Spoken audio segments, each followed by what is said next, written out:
Namaste, welcome to Vijay Kranti Voice of Telangana. This is Mani.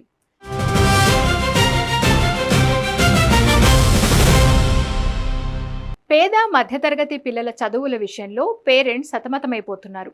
అటు corporate స్కూళ్లకు పంపిద్దామంటే ఎల్కేజీకే లక్షల రూపాయల ఫీజులు కట్టే శక్తి లేదాయే.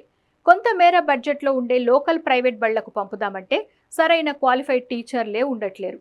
అసలు ఇదంతా ఎందుకు, మన సర్కారు వారి స్కూళ్ళల్లో వేసేద్దాంలే అనుకుంటే అక్కడ మంచి టీచర్లున్నా చక్కగా చదువు చెప్తారో లేదో అనే భయం వేధిస్తుంది. ఈ సిచ్యువేషన్కు క్లియర్గా అద్దం పడుతున్నాయి ఈ రెండు వార్తలు. ఓసారి వాటిని చూసేద్దాం.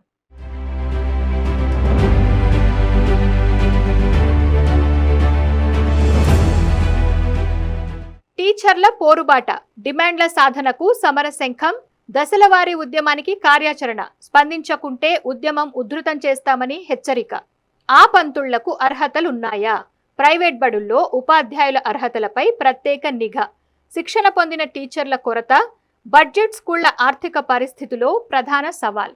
ఇటు చూస్తే మెజారిటీ బడ్జెట్ స్కూళ్లలో కనీస విద్యార్హతలున్న టీచర్లు కరువైతున్నారు. అసలు ఉపాధ్యాయ శిక్షణే లేకుండా ఏదో ఒక డిగ్రీ ఉన్నోళ్లను తెచ్చి పిల్లలకు పాఠాలు చెప్పించేస్తున్నారు. తెలంగాణలో దాదాపు 11,000 బడ్జెట్ ప్రైవేట్ పాఠశాలలు ఉండగా రాష్ట్రంలో 60% మంది వరకు విద్యార్థులు వీటిల్లోనే చదువుకుంటున్నారు. అయితే ఈ బడ్జెట్ స్కూళ్లను తక్కువ ఫీజులతో నడుపుతుండటం వల్ల సరైన శిక్షణ పొందిన ఉపాధ్యాయులను నియమించుకోవడంలో ఆర్థిక ఇబ్బందులు ఎదురవుతున్నాయని ప్రైవేట్ స్కూళ్ల సంఘం ప్రతినిధి సాదుల మధుసూదన్ చెప్తున్నారు. అయితే మధ్యతరగతి, దిగువ మధ్యతరగతి కుటుంబాలకు పిల్లలు ఎక్కువగా చదివే ఈ స్కూళ్లపై విద్యాశాఖ నిఘా పెంచాల్సిన అవసరం ఉంది.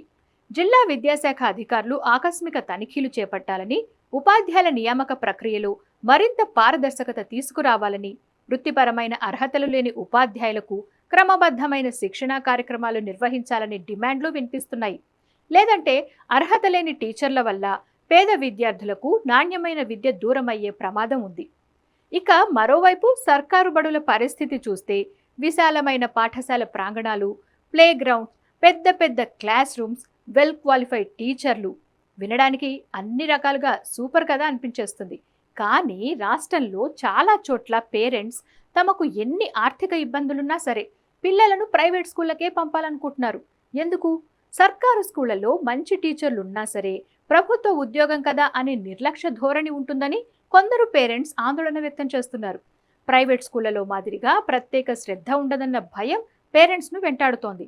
మరోవైపు తరచూ విద్యార్థి సంఘాల ధర్నాలు వచ్చినా, ఇటు టీచర్ల హక్కుల పోరాటాలు, ధర్నాలు లాంటివి జరిగినా స్కూలు, క్లాసులు బంద్ అవుతాయన్న ఆందోళనను పేరెంట్స్ వెలిబుచ్చుతున్నారు.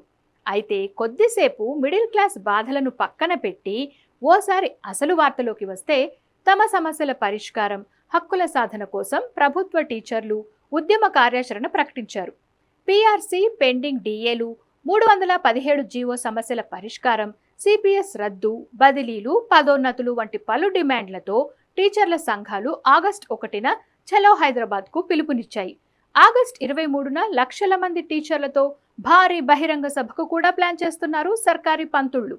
సెప్టెంబర్ 1లోపు తమ డిమాండ్లు పరిష్కరించకుంటే ఉద్యమాన్ని ఉధృతం చేస్తామని టీచర్ల జేఏసీ ప్రకటించింది. సో వ్యూవర్స్, మీ పిల్లలను ప్రైవేట్ బడికి పంపుతున్నారా, సర్కారు స్కూలుగా? మీరు ఏమైనా సమస్యలు ఎదుర్కొంటున్నారా అన్నది కామెంట్స్లో చెప్పండి. వీడియో నచ్చితే లైక్, షేర్, సబ్స్క్రైబ్ చేయండి.